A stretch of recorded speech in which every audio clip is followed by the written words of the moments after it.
When I was a kid, I used to tell huge lies. I was a liar from the day I was born. And I used to try to tell my mom these long stories. And her usual reaction was, I don't know anything about this weird purple dragon that you're trying to tell me about. I don't even know what this looks like. So, well, how about you take this stack of paper, go over there in the corner with your crayons and your markers and your pencils, and write the story out and draw the pictures for it. Then I can see what it is that you're talking about. And it became just a thing. We always had paper and pencils with us.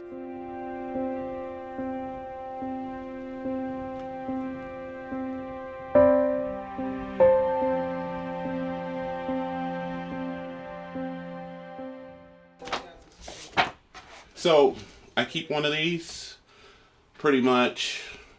I do go through about 2 of them in the course of a year. This one, however, started in 2021 because I haven't been sketching as much. But the first page is always a picture of Josie. Every sketchbook, all the ones I have saved, have a picture of Josie as the first page. That's just a tradition that we decided on years ago.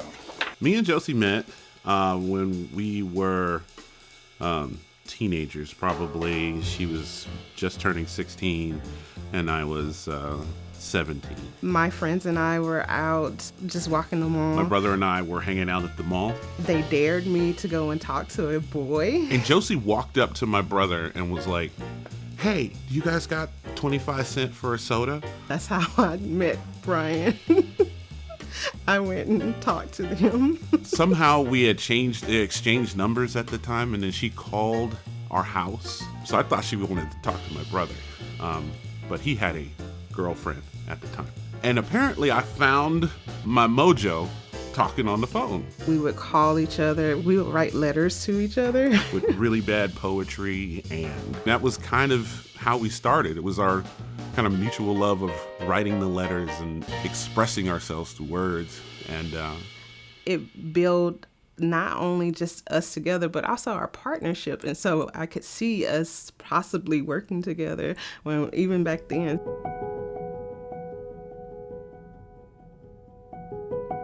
Me and Josie, as readers, we'd always wanted to see more people that represented who we are in books. I mean, we never got a chance to, when we were kids, to see ourselves reflected in the stories that we were reading. Traditionally, in publishing, they don't show people of color in fantasy epics. They don't show them in science fiction epics. They don't show them as the heroes of their own hero's journey. They think that certain demographics, and particularly young people of color, are not interested in reading those kinds of stories. We knew that we could make those kinds of stories because we love those stories and we could infuse them with our experience.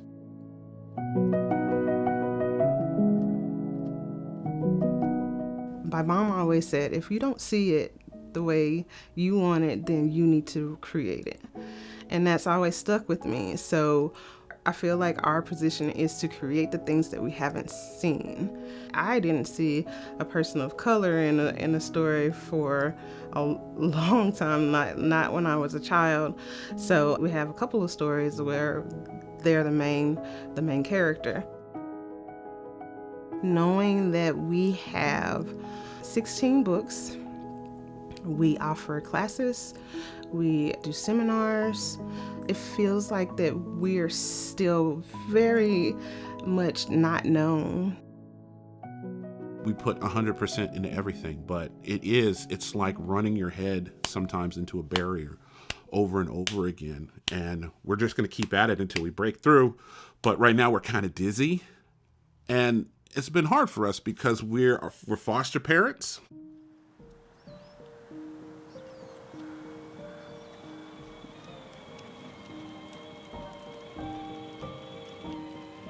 When we met Victor, we had been fostering for probably between 12 and 15 years. I'm not exactly sure.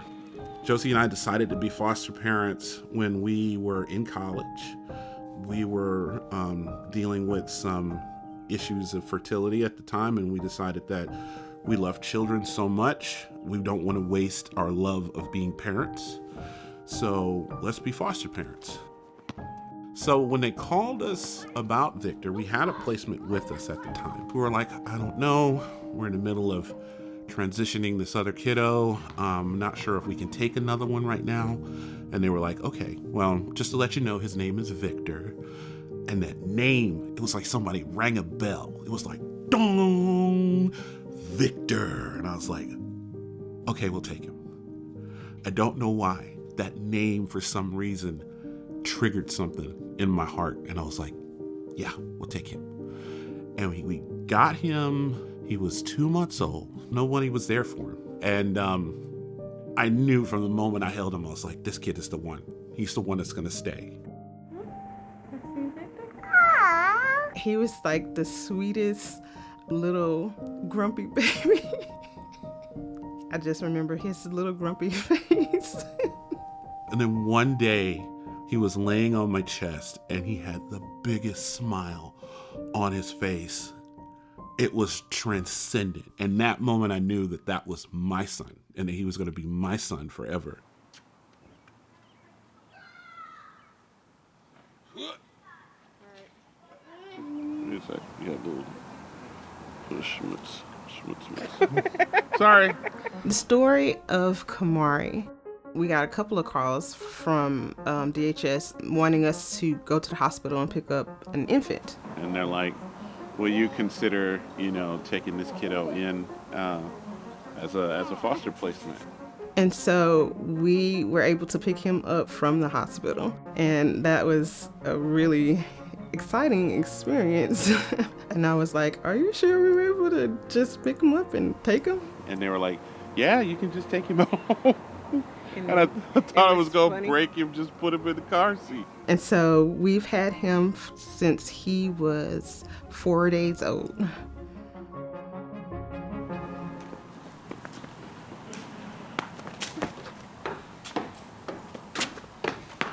I can't believe I'm going to be on YouTube. She might not be here. Hey, Kathy. We were wondering if you want to join us and play with us. Well, certainly. Okay,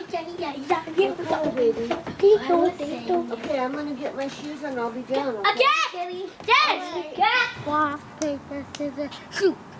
You got scissors? Yeah.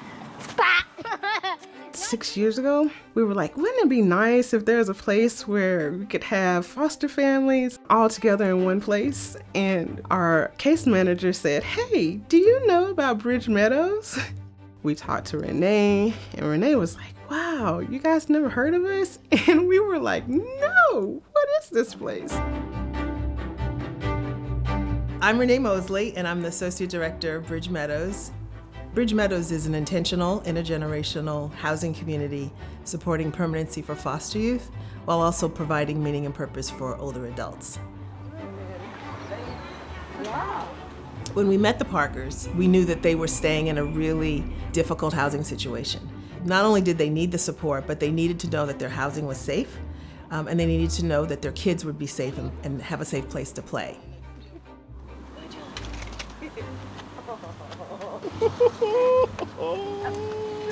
Good job. And what's been really nice to see about the Parkers is that they totally embrace the idea of community, and they have been, quite honestly, kind of the heart of a lot of our activities. It's almost like, are the Parkers coming? Because they bring so much positivity and so much energy.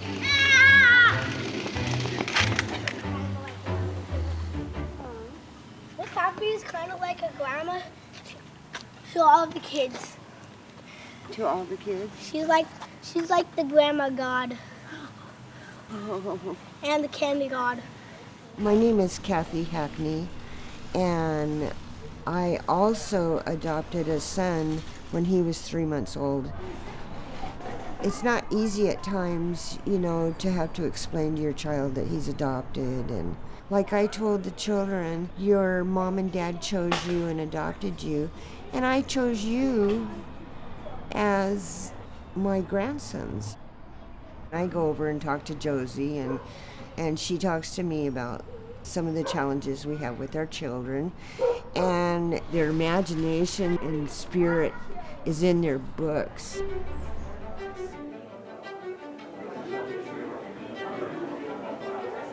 This is the 2022 Northwest Local Author Event hosted by Beaverton Library. We're just really happy to be here. You know, this is our first event out since the beginning of the pandemic. So, you know, this is just us kind of getting back into our stride. We started Believe in Wonder in 2015, and we got to take Victor with us to our first event, and he was there with us the whole time. I mean, he was hanging out with other artists. He was walking the aisles back and forth. By the time we were done with the event, everybody knew Victor. And we realized at that moment that, you know, whenever we go to events, that we need to do this as a family. Our kiddos are actually part of our company structure.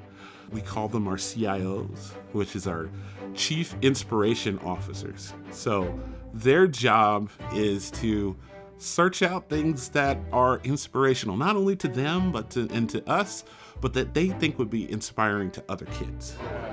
Oh, look what you have. JoJo.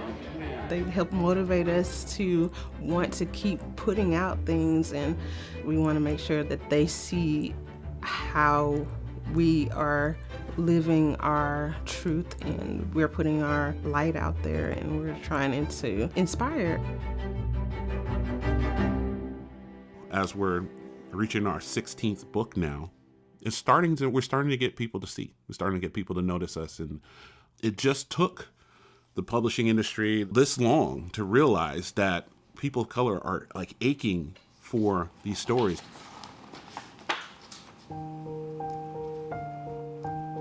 There's a level of imagination and ingenuity and just pure wonder that you have when you're a child that is very often tamped down, you know? I'm of the mind that that version of yourself, that imaginative, open, ready for anything version of yourself is the best version of yourself. I mean, we live right now in a time where people are very resistant to new ideas. People are resistant to changing their own ways of seeing things. And I've never met a kid that was like that. There's no kid that's like that. They're constantly learning. They're lifetime learners from the beginning. So I feel that inspiring that and encouraging that is our mission. And that's where the name of the company comes from. Believe in Wonder is believe in that wonder that's inside of you when you're a child or as an adult, that moment of seeing something as being beautiful and special and new is transformative, and that you need to embrace that and believe in it.